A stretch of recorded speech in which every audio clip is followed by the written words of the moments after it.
विष की धारा लग गई। अब कालिया नाग समझ गया कि ये कोई साधारण बालक नहीं है। परिचय पूछा कि कौन हो? देव हो, देव से भी बड़े देव हो, असुर हो, वो हो।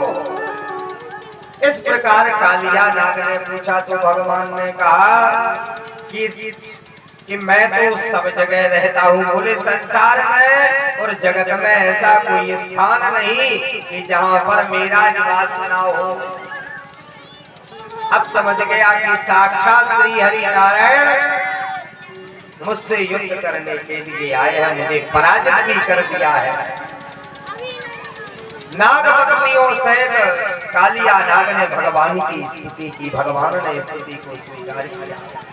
भगवान ने कालिया नाग से कहा कि देखो कालिया नाग, बोले तुम यमुना को छोड़ करके कहीं अन्यत्र चले जाओ। क्यों? क्योंकि यमुना का जल बड़ा दूषित हो रहा है। यमुना का जल बड़ा दूषित हो रहा है, इसलिए तुम कहीं अन्यत्र चले जाओ। तो कालिया नाग ने कहा कि यदि अगर मैं यहाँ से बाहर निकलता हूँ तो तुम्हारे जो बाहर है गरुड़, बोले गरुड़ के भय से मैं नहीं बच पाऊंगा। बोले ऐसी क्या बात हो गई? बोले देखो भगवान, वैसे आप तो सब जानते हो, लेकिन फिर भी हम तुम्हें बताते हैं। कालिया नाग ने कहा कि एक बार क्या हुआ कि पक्षी राज गरुड़ सर्पों की हंता, बोले रोज सर्पों को अपना भोजन बनाया करते थे। एक दिन हमारे सर्पों की मीटिंग लगी, पक्षी राज गरुड़ के लिए बुलाया गया और गरुड़ से कहा कि देखो, बोले यदि अगर आप हमें इस तरह भक्षण करोगे तो हमारी प्रजाति नष्ट हो जाएगी। तो मैं हर अमावस्या के दिन इस पीपल के नीचे एक सर्प मिलेगा।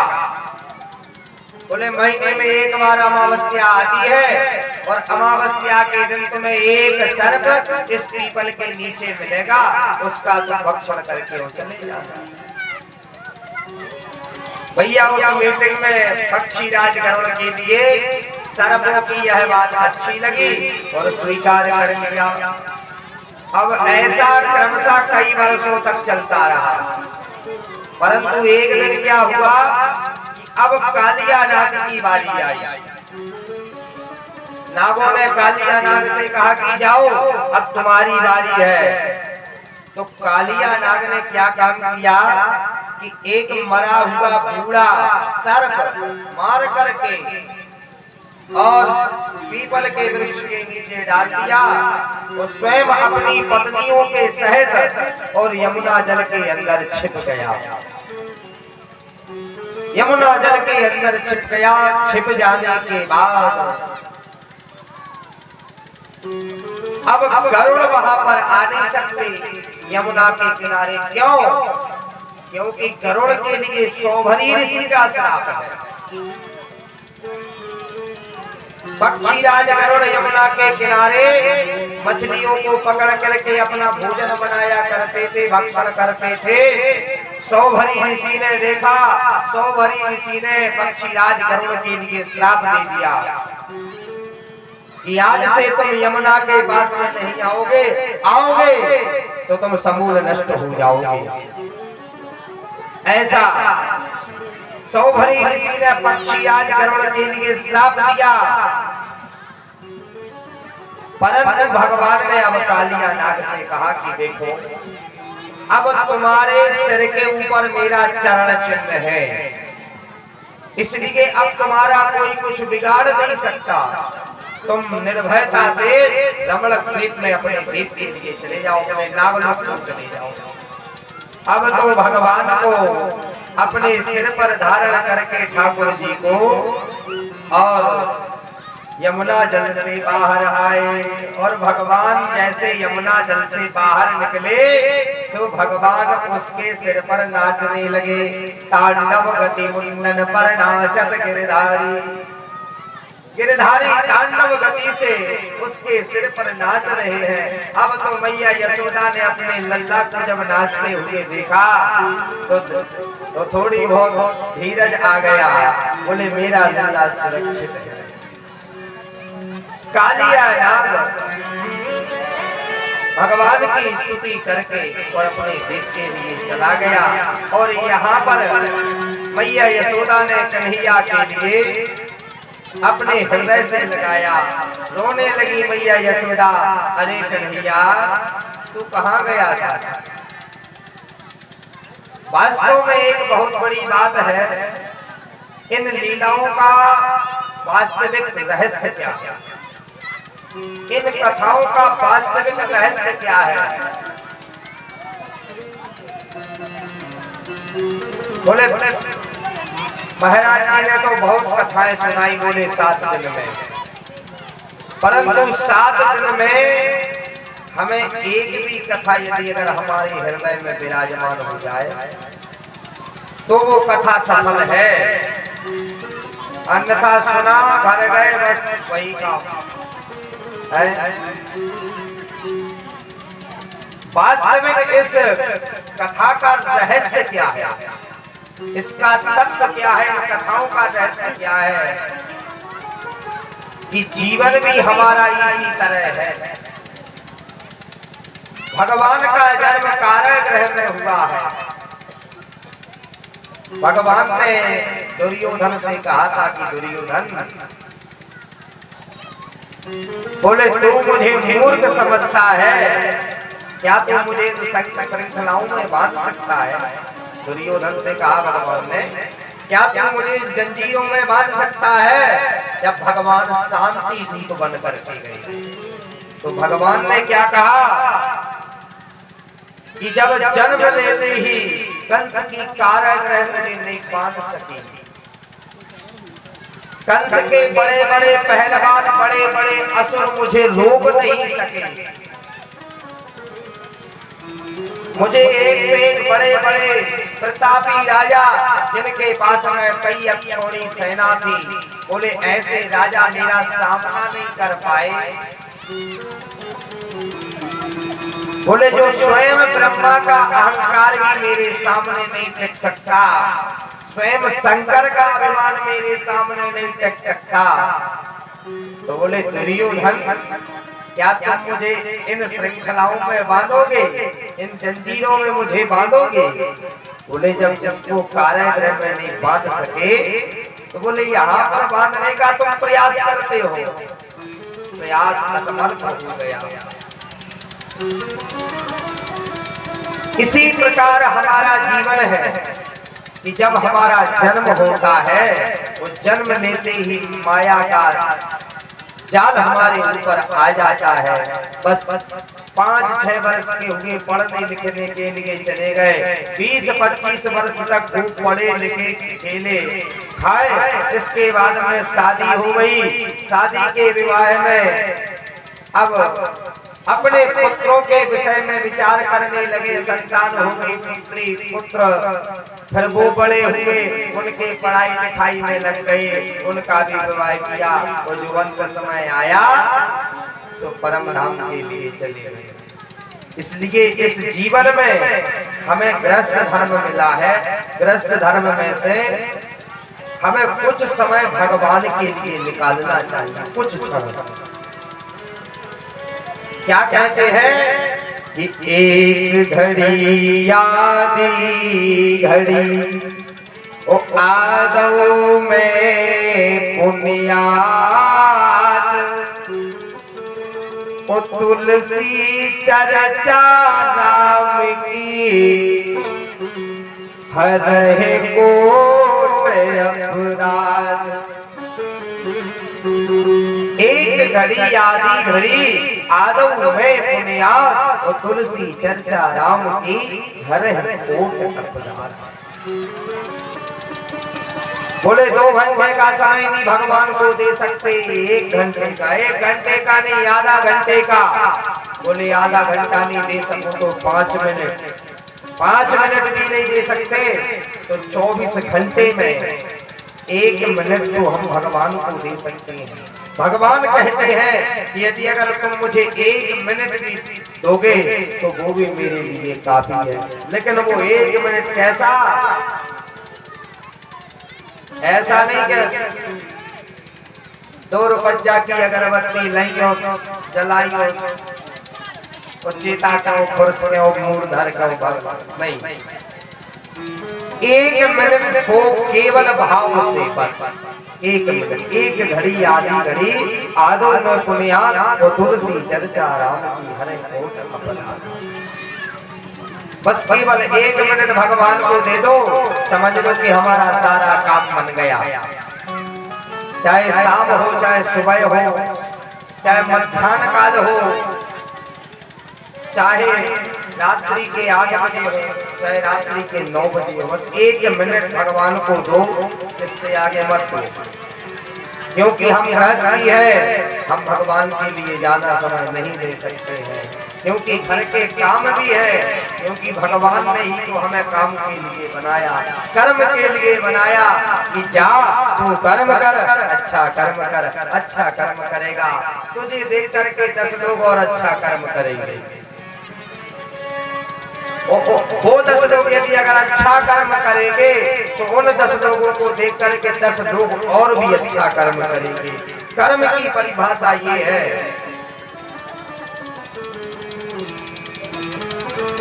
इस प्रकार कालिया नाग को भगवान ने बंधन मुक्त किया।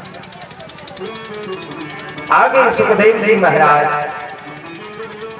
वर्णन करते हैं कि श्याम सुंदर श्री ठाकुर जी महाराज नंद नंदन ग्वाल वालों के सहित अंबिका वन में शयन कर रहे थे। उसी समय उसी वन में अग्नि लग गई, और जैसे अग्नि लगी तो भगवान ने देखा कि ग्वाल वालों के समीप यह अग्नि आ रही है। ये अग्नि ग्वाल वालों के समीप आ रही है, ये जला देगी। उसी समय भगवान ने अपना दैदिप्यमान रूप धारण करके और संपूर्ण अग्नि का पान कर लिया, दावाग्नि का पान। आज भी श्रीधाम वृंदावन में दावानल कुंड है। दावानल कुंड कहाँ है? वृंदावन में गांधी मार्ग में हरि हरि बाबा आश्रम और उड़िया बाबा आश्रम के दोनों आश्रमों के बीच में है दावानल कुंड, और गोविंद आश्रम के जस्ट पीछे और श्रीनाथ धाम के भी जस्ट पीछे, ये 4 आश्रमों के बीच में दावानल कुंड बना हुआ है। और उस कुंड की महिमा क्या है कि जो एक बार भी उस कुंड में स्नान कर ले उसकी कभी जलने से मृत्यु नहीं हो सकती है, जीवन में नहीं। वो जो जल चुका है वो दावानल कुंड में स्नान कर आए, समझ लो कि जो जलने के दाग उसके शरीर पर हो जाते हैं वो कभी दाग उसके शरीर पर नहीं होते हैं। ये दावानल कुंड की महिमा है। दावानल से भगवान ने रक्षा की। आगे भगवान ने बंसी का वादन किया। शरद काल आया, जैसे शरद ऋतु इस समय चल रही है कार्तिक मास में, यही वो शरद ऋतु है जिसमें भगवान ने बड़ा ही दिव्य मनोहर निकुंज वन में विहार एवं उल्लास किया है। भगवान ने किस तरह बंसी का वादन किया? बरहा पीड़म नटवर वपु कर्णयो कर्णिकारम् बिभ्रत्पासा कनक कपिसम् वैजयन्ती जमाला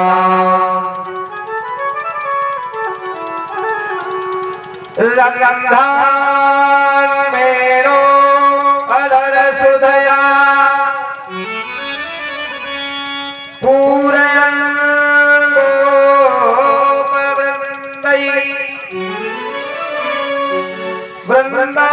वृंदारण्यं स्वपदर्वणम् प्राविशत्कीर्तके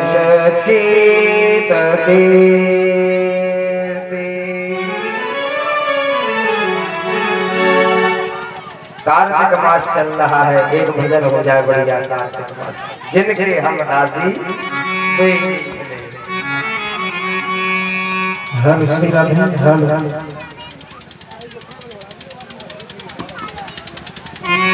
श्री राधे जय श्री राधे राधे हर जय हर गोविंद राधे हर हर श्री राधे जय श्री राधे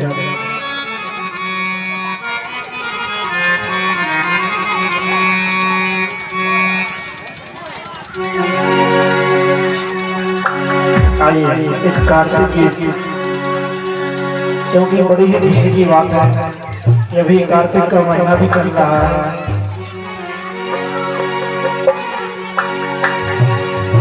हर जिनके हम दासी बेना ले, जिनके हम दासी बेना ले,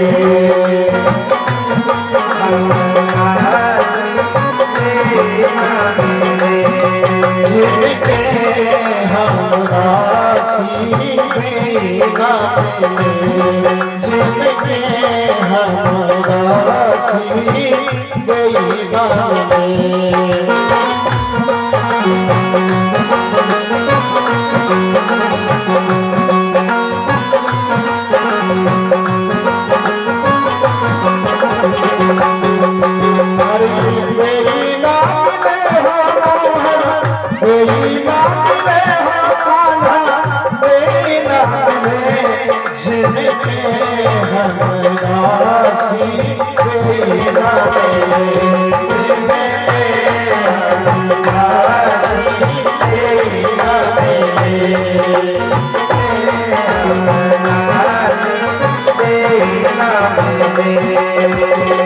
देखो कार्तिक माह के महीने में हमारी माताएं बहनें गाती हैं, क्या गाती हैं? जिनके हर दासी बेना ले, जिनके हर दासी बेना ले।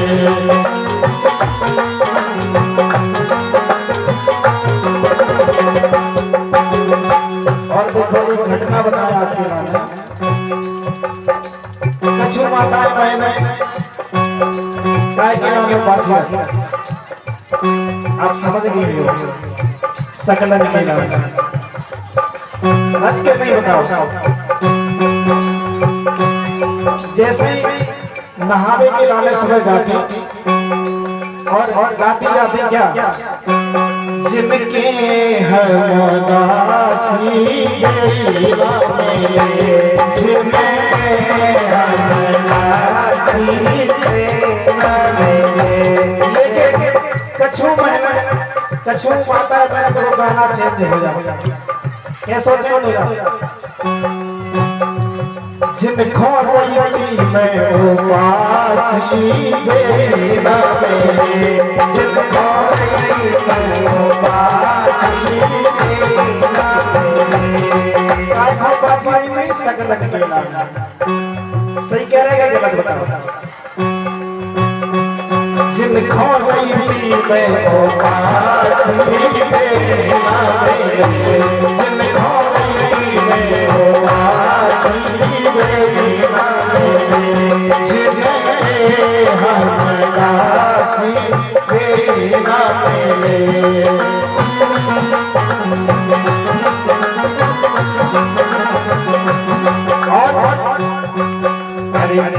मोरे मोरे मोरे ठाकुर जो बसो है मोरे मुकुट मोरे ठाकुर जो बसो है मोरे मुकुट मोरे ठाकुर जो बसो है मोरे मुकुट मोरे ठाकुर जो बसो है सो कली बीच बसाई है काशी बसाई है काशी बेना तेरे हम काशी बेना तेरे हम काशी बेना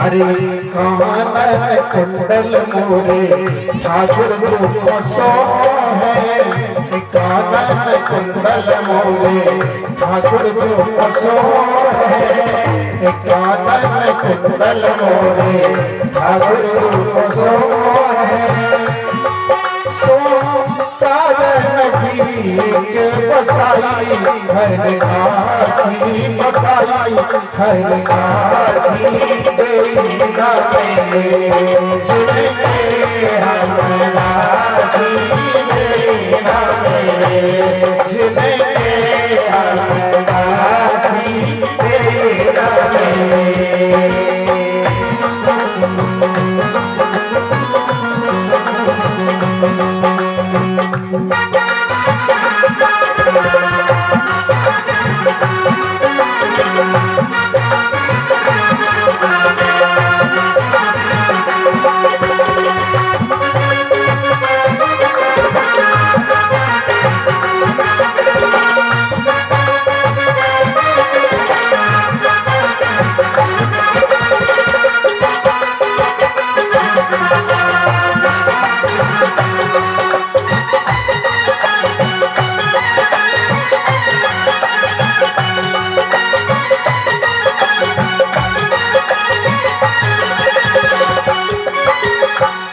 वाकई कार्तिक माह के महीने में बहुत अच्छा लगा और वो महीना चल भी रहा कार्तिक माह पर अरे अरे कहते हो कुंज मोरे ठाकुर जो बसो है कहते हो कुंज मोरे ठाकुर जो बसो है कहते हो कुंज मोरे ठाकुर जो बसो है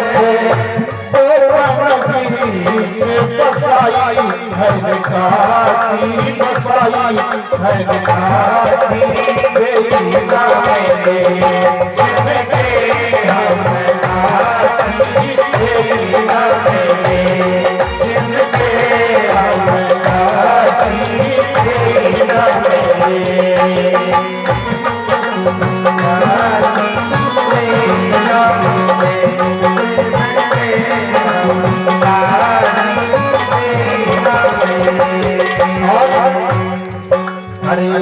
अंगन बागो मोरे ठाकुर जो बसो है अंगन बागो मोरे ठाकुर जो बसो है अंगन बागो मोरे ठाकुर जो बसो है सो पनरस बीच बसाई हर काशी बसाई हर काशी बेना तेरे जिनके हम काशी बेना तेरे जिनके हम काशी बेना तेरे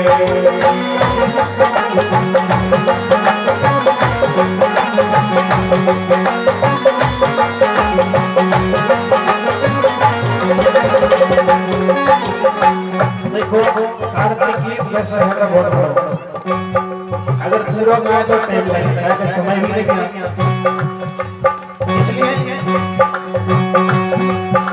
एक एक सखी बोली अपनी सखी बगल वाली सखी से कि बहन आज तो हम सकला चढ़ाया है अपने घर पे, और ऐसा ना हुआ कि हम जाएं और बाबले में सकला।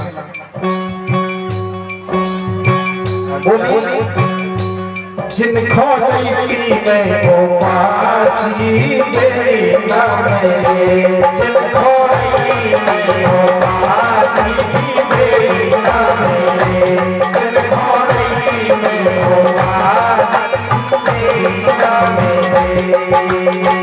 अब एक सखी आपस में सखी से बोली, अरे मोड़े मोड़न में खाए सकला, मोड़े मोड़न में खाए सकला। एक पहले दिन की कहानी बता रही थी अपनी सखी के नाम, पहले दिन की कहानी बता रही कि हम सकला चढ़ाया थे और पता नहीं मोड़ी मोड़न में सकला खा रहे, मोड़ी मोड़न में नीची है और सुनता है क्या है अपने बुंदेलखंड की मोड़ी मोड़ा बहुत उर्मी हुई, खुद के नहीं होती। क्या है एक जनी सकला चढ़ा के आई चूल्हे पे और बढ़िया कार्य नहावी के लाने चली गई। अब मोड़ी मोड़ी में सोची कि पतो नहीं मम्मी का चढ़ा गया, देखन लो क्या है। अब अगर वे हाथ डाले होंगे तो गर्म लगे, और नहीं लकड़ियां नहीं लकड़ियां, और लकड़ियां जैसे उसमें ऐसी डाली और निकाली तो एक सकला करे आया।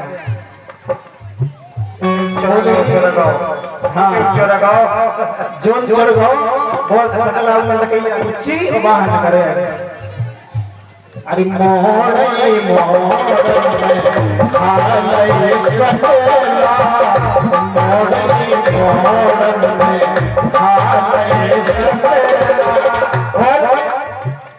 मोरे नामे धर दे छगला, मोरे नामे धर दे छगला, मोरे नामे धर दे छगला। बोली अब हमें कछु नहीं मिले, केवल छगला मिले, सकलन के छगला मिले, और जो सकला सकता है वो मोड़ी मोड़ा हवाई खा गए। जिनको नहीं मैं वो पासी मेरा मेरे, जिनको नहीं मैं वो पासी मेरा मेरे, जिनको नहीं मैं वो पासी मेरा मेरे, जिनको नहीं मैं वो पासी मेरा मेरे,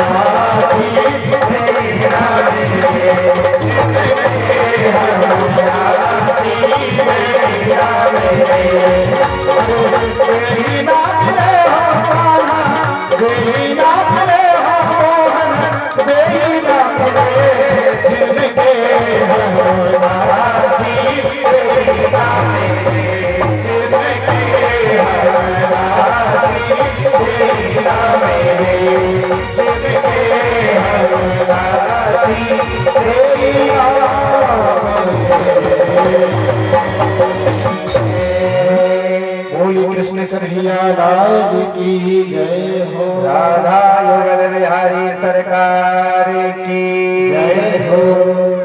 जोनो सकला चढ़ावी धरे ओ सगाई सो मोड़ी मोड़न में नीचे नीच के कोई के कर के सब दिखा दे कि हम मम्मी ने आके देवे सो कछु नहीं मिले है। आगे सुखदेव जी महाराज देखो वैसे ऐसा हमने भी करी, ऐसा हमने भी करे। आगे कैमरे में हमारी मम्मी चढ़ा गई और हमने भी लौटा के सूता है, ऐसा हमने भी करे। देखो झूठी का है। तो आगे सुखदेव जी महाराज वर्णन करते हैं कि एक बार भगवान ग्वाल वालों के सहित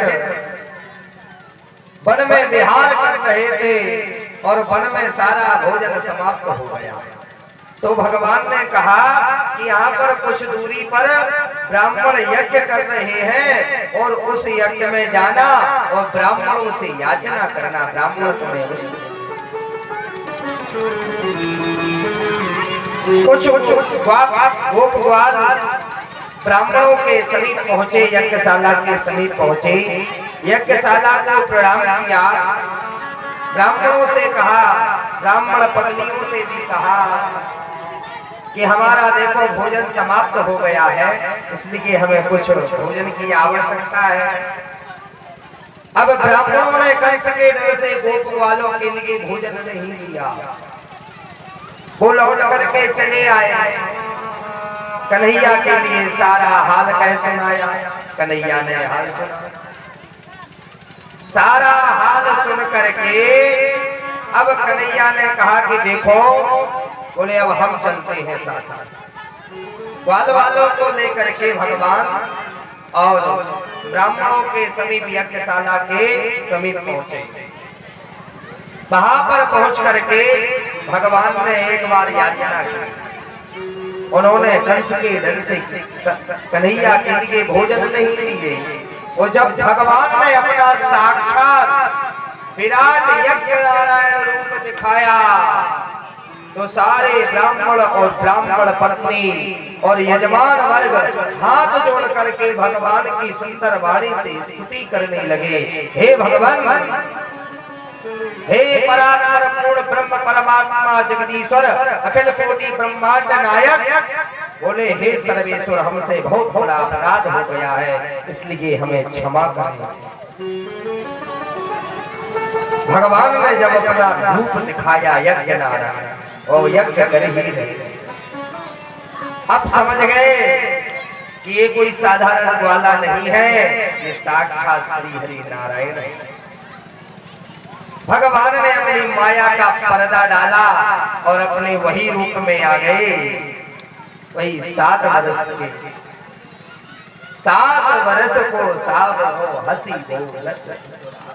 सूरदास जी कहते हैं कि 7 वर्ष को सावरो और हसी हो लत तुतराज।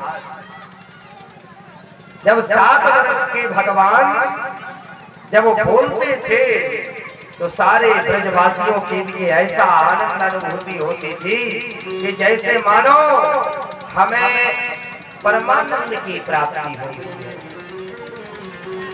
जब किसी को 1 लाख रुपए की कमी होती है और 1 लाख रुपए उसे उस समय मिल जाए तो उसे जैसी आनंद की अनुभूति होती है, उसी प्रकार सारे ब्रजवासियों के लिए, ब्रजमंडल के लिए बहुत आनंद होता था।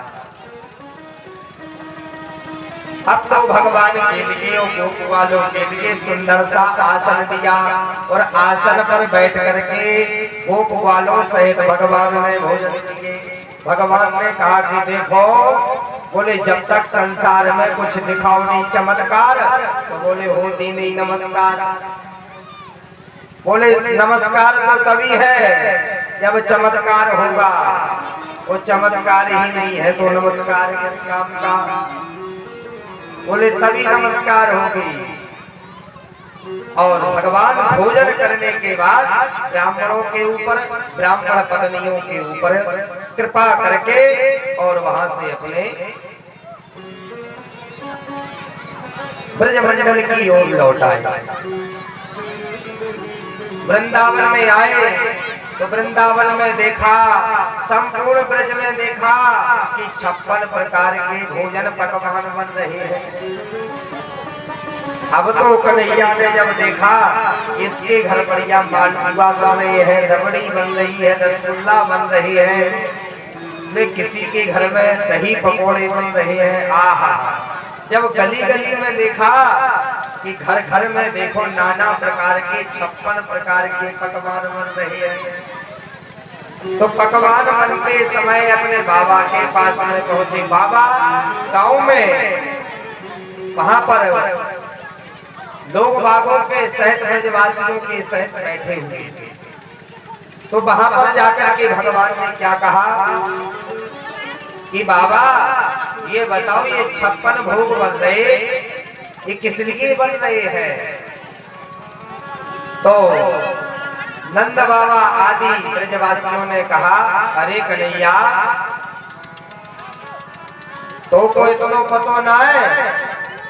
बोले हर वर्ष हम इंद्र की पूजा करते हैं। बोले इंद्र की पूजा क्यों करते हैं? इंद्र की पूजा इसलिए करते हैं क्योंकि हम और आप इंद्र की पूजा करेंगे, इंद्र प्रसन्न होगा, और इंद्र जब प्रसन्न होता है तो वर्षा करता है, और वर्षा करता है तो हमारे गोप, हमारी गायें वहां पर चलती है, गौचारण करने के लिए जाती है, तभी तो हमें दूध माखन मिश्री मिलता है। इंद्र वर्षा नहीं करेगा, हरी घास नहीं होगी, गायों के लिए चरने के लिए कुछ स्थान नहीं होगा, तो हमें दूध और माखन कैसे प्राप्त होगा। कन्हैया ने कहा कि हाँ, ये सब इंद्र का चक्कर है। अब कन्हैया ने अपनी माया का पर्दा संपूर्ण ब्रजवासियों के ऊपर डाल दिया। कन्हैया ने समझाया वृद्धजनों के लिए, बोले एक काम करो कि हम और आप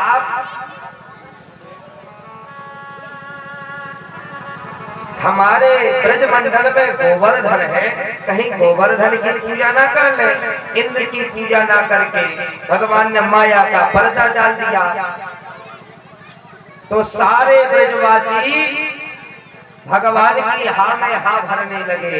अब तो सारे गोप ग्वालों ने भगवान का कहना मान लिया, और सारे गोप ग्वाल 56 प्रकार के भोजन लेकर के और गोवर्धन के पास में पहुंचे, और वहां पर पहुंच करके अब भगवान ने पूजन करना प्रारंभ किया। भगवान ने जब पूजन करना प्रारंभ किया तो एक रूप से पूजन करवे और दूसरे रूप से भगवान अपनी पूजा करावे। बोले एक रूप से तो 56 प्रकार के भोग लगाए और दूसरे रूप से 56 भोग को पाए। इस प्रकार गोवर्धन की पूजा हुई। हाँ चलो भैया, हाँ उठ जाओ।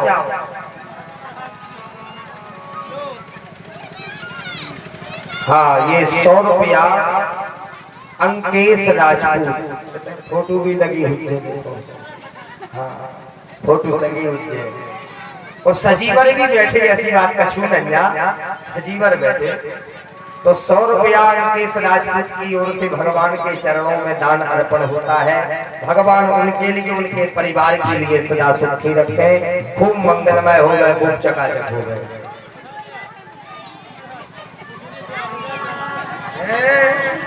लो 1900 तो हमें इसे प्रेरणा दे दो कि हम महाराज भी आओ हो जाए, कहा कि काल से उठ गए। अब जा तो देखो सिद्ध बाबा से कहो, अब हम कौन शादी लाल घर जोड़े खाए कि तुम आप आओ करवाए। चलिए हाँ भोग लगाए। हाँ देखो सबके लिए एक एक कर करके परिक्रमा देना है गोवर्धन की। हाँ इतने रखवा दो बच्चा, इतने रख दो सामने सामने, और सामने होता रख दो गोवर्धन। हो पकड़ के उठो उठो, क्या देख रहे, देख लो भी होते बैठ के रह